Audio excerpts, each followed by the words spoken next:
remember to turn on all notifications so you don't miss a video. The story for Sonic Frontiers sucked. It wasn't as bad or cringy as the Pontac and Graph era, but it was definitely lackluster. I thought that maybe the open world genre might be an excuse for its emptiness, but after doing research, I've concluded that it's not. I'll analyze two popular open world games for comparison. I'll be focusing on lore and plot.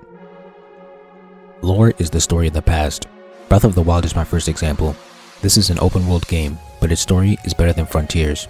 This is because it goes hard in the paint with the lore. There's a nearly hour-long video going over the lore and plot of the game, so I'll cite that as my evidence. But if you played the game, you probably already know the lore's depth. In the past, there's a detailed story that includes named characters, a rich character web, and specific journeys each of the characters went on. The story is so dense that it could easily be turned into a movie. There are acts, character arcs, plot twists, and more. From what I can tell, the first half of the story happens before the player starts the game, and the second half, starting with Link's Awakening, happens after. Elden Ring is my second example. There's a 29-minute video explaining the lore of this game. There are multiple unique characters with names, faces, and journeys, and a detailed character web. Like Zelda, the lore feels like a dense history.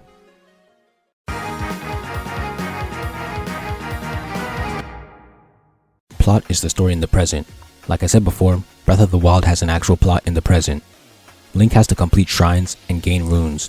Then he's given the overarching quest of reclaiming the 4 divine beasts. During the quest, he gets stronger by completing shrines and improving his Sheikah slate. As the story goes on, he has to fight the Guardians and Yiga clan members. The next act has Link taking back the beasts and defeating Ganon's blights. The next act, he gets the Master Sword and completes his trials. I read a plot synopsis for Elden Ring on Wikipedia, and it sounds like it actually has a plot that could be made into a movie. It's not too detailed, but it has clear acts.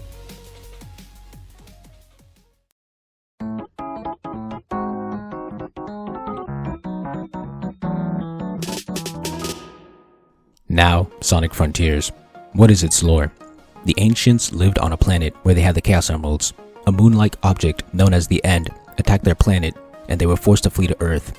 On Earth, they created cyberspace with the Emeralds. They started creating Guardians and Titans to protect themselves from the End.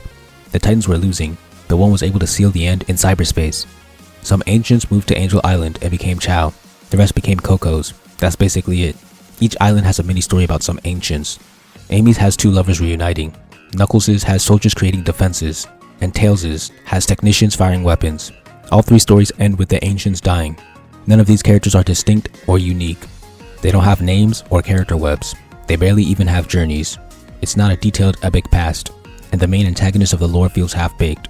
It's just a moon that wants to destroy everything. How about the plot in the present? Sonic goes to an island, helps some Cocos, completes cyberspace levels, collects emeralds, and goes supersonic to defeat the guardian of the island. This is done 3 times. I could either equate the dungeons in Zelda and Elden Ring to cyberspace levels, or to an entire island. I'm leaning towards an island because cyberspace isn't actually required. The levels take about 2 minutes, and the Titans feel closer to dungeon bosses. Zelda has 5 major dungeons, and Elden Ring has 6. From what I heard, Breath of the Wild isn't just about dungeons, but even if it were, it would still have more plot than Sonic Frontiers. On top of that, the story for each of the dungeons is unique and has heavy ties to the lore. It includes a story of what was happening, the fallen champion, their character web, and their successor. Frontiers is just talk to a friend, learn about a vague lore on the island, and then fight a Titan. Continuing the plot, Eggman is meanwhile trapped in cyberspace. After defeating all Guardians, Sonic and Eggman team up to defeat the End. That's it. 90% of the plot is simply playing the game. You can't turn this into a movie. In conclusion, the lackluster story of Sonic Frontiers cannot be blamed on its status as an open-world game because Breath of the Wild and Elden Ring were also open-world games that had rich lores and detailed plots. I'm not saying that Frontiers is a bad game because of this. I'm saying that the game could have been better had it received a higher quality of story like past games in the franchise. Thank you for watching. Please like, comment, share, subscribe, and help me revolutionize the manga industry by buying my manga and spreading the word. All important links will be in the description.